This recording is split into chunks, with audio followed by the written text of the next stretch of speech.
Sonicstate here at NAMM 2020. We're at the Sonicware booth.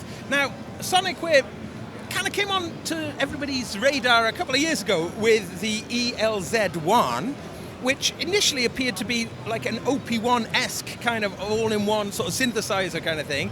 Over the last couple of years, it's developed and sprouted new synth engines, and that's just now gone to version 3, is that right? Yes, firmware 3, adding more, most significantly on the FM engine. Now you have 4 envelopes or LFOs per voice, so it really turned it into a proper FM synth. So 4 operator, 31 algorithms with 4 different modifiers that could be LFO or envelope. So very deep, and that's just one of the 11 engines. One of the 11 engines. Yeah.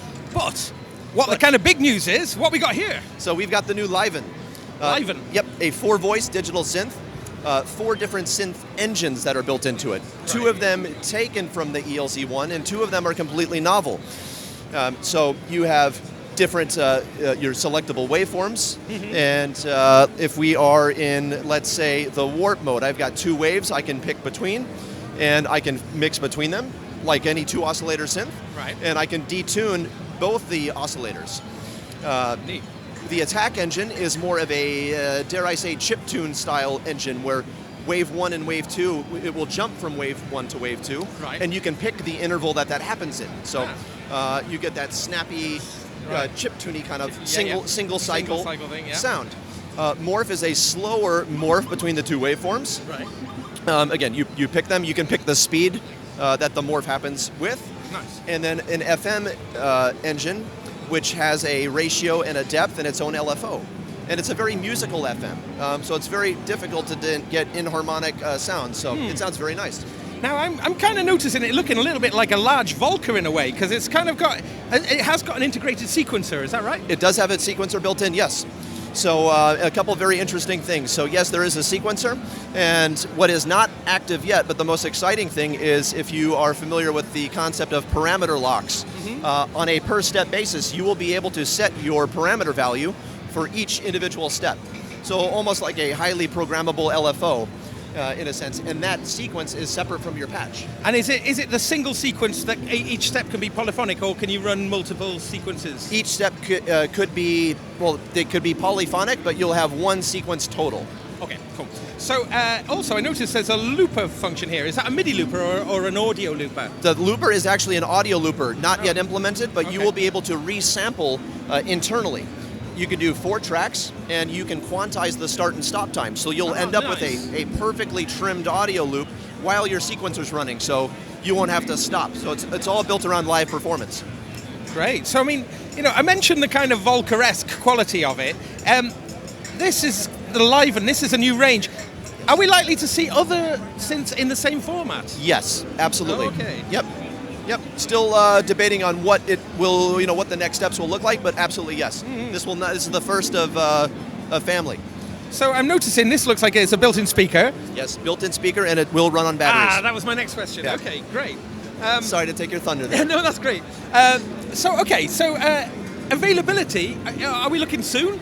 It is around June this year. It will ship. Street price $199. $199. Yep. Okay. Wow. Well, that seems really good.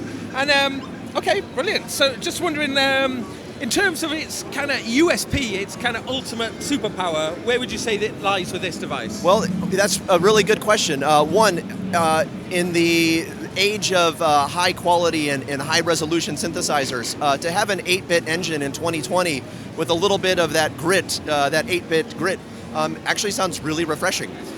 So that is nice, and also that it's not trying to be anything. It is its own unique synth and capable of some very novel sounds. So yeah, it's quite refreshing. And you mentioned it has got actually built-in effects, but those aren't 8-bit effects. Those are proper quality effects. Correct. Yeah? Those are 32-bit effects, and you have 2 simultaneous. A reverb that's always ready, could be a plate or a hall, and your alternate effect could be chorus, flanger, or delay. Great. Can we hear a little bit of it? Absolutely, yes. Yay!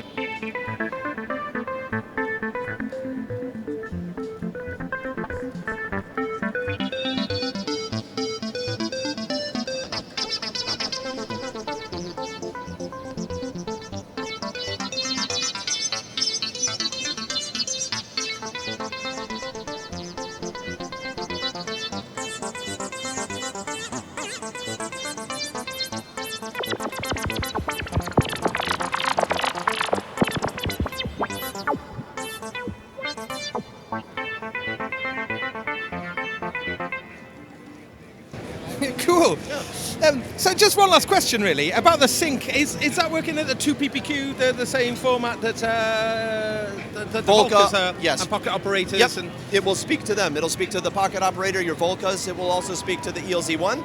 So, yep, you can incorporate that right in. Yeah, great. Okay, that's perfect. Thanks, Kyle. Thank you. Great. Appreciate you stopping by. Yeah, my pleasure.